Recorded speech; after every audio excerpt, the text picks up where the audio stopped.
ദൈവത്തിന്റെ സ്നേഹമാണ് ഏറ്റവും പരമാർത്ഥമായി നിർവചിക്കപ്പെട്ടിട്ടുള്ളത്. ആ സ്നേഹം നമുക്ക് ജീവിതത്തിൽ അനുഭവിക്കാൻ പറ്റുന്നുണ്ടോ എന്നുള്ളതൊരു ചോദ്യമാണ്. മനുഷ്യൻ ആഗ്രഹിക്കുന്നത് സ്നേഹമാണ്. നമ്മുടെ സമൂഹത്തിൽ തന്നെ നോക്കുമ്പോൾ കുഞ്ഞുങ്ങളെ ത്യജിച്ചു കളയുന്ന മാതാപിതാക്കൾ, അല്ലെങ്കിൽ കൂട്ടുകാരനെ ത്യജിച്ചു കളയുന്നവർ, അങ്ങനെ ജീവിതത്തിന്റെ പല തുറകളിലും സ്നേഹം അന്യം നിന്നുകൊണ്ട് പോകുന്ന അവസ്ഥ.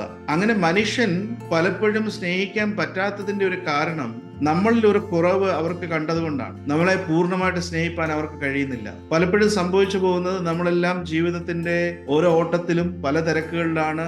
ജോലിയുടെ വ്യഗ്രത, കുഞ്ഞുങ്ങളെ സംബന്ധിച്ച് അവർക്ക് പഠനത്തിന്റെ അല്ലെങ്കിൽ ഒരു കരിയർ ഡെവലപ്പ് ചെയ്യാനുള്ളത്, മാതാപിതാക്കളെ സംബന്ധിച്ച് കുഞ്ഞുങ്ങളെ വളർത്തുവാനായിട്ടുള്ള ഒരു ഓട്ടം, അങ്ങനെ ജീവിതത്തിന്റെ എല്ലാ അവസ്ഥകളിലും മനുഷ്യൻ ഓട്ടത്തിലാണ്.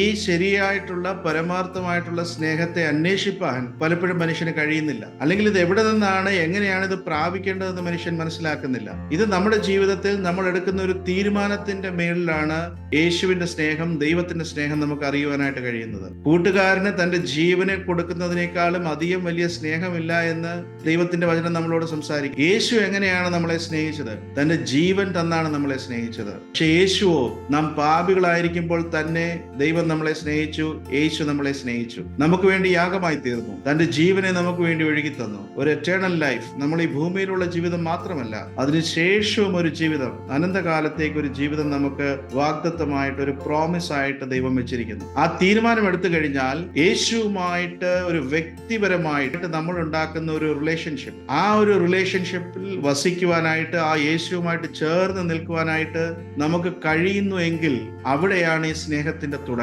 ഇവിടെ നിന്ന് നമുക്ക് ഓരോ നിമിഷവും ജീവിതത്തിൽ ഈ സ്നേഹത്തിൽ നമുക്ക് വസിക്കുവാനായിട്ട് കഴിയും. അതൊരിക്കലും നമ്മളെ തള്ളിക്കളയുന്ന സ്നേഹമല്ല. നമ്മുടെ കുറവുകളെ അറിഞ്ഞുകൊണ്ട് നമ്മളെ സ്നേഹിക്കുന്ന സ്നേഹമാണ് യേശുവിന്റെ സ്നേഹം.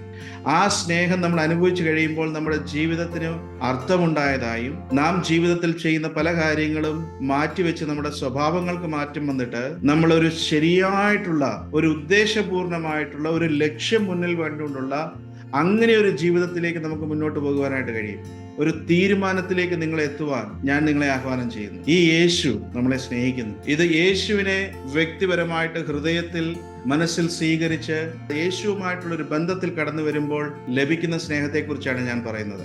ആ അനുഭവത്തിലേക്ക്, ആ തീരുമാനത്തിലേക്ക് കടന്നു വരുവാൻ നിങ്ങൾ തയ്യാറാണെങ്കിൽ യേശു നിങ്ങളെ സ്വീകരിപ്പാൻ തയ്യാറാണ്. ദൈവം നിങ്ങളെയും സഹായിക്കട്ടെ. Have A blessed day.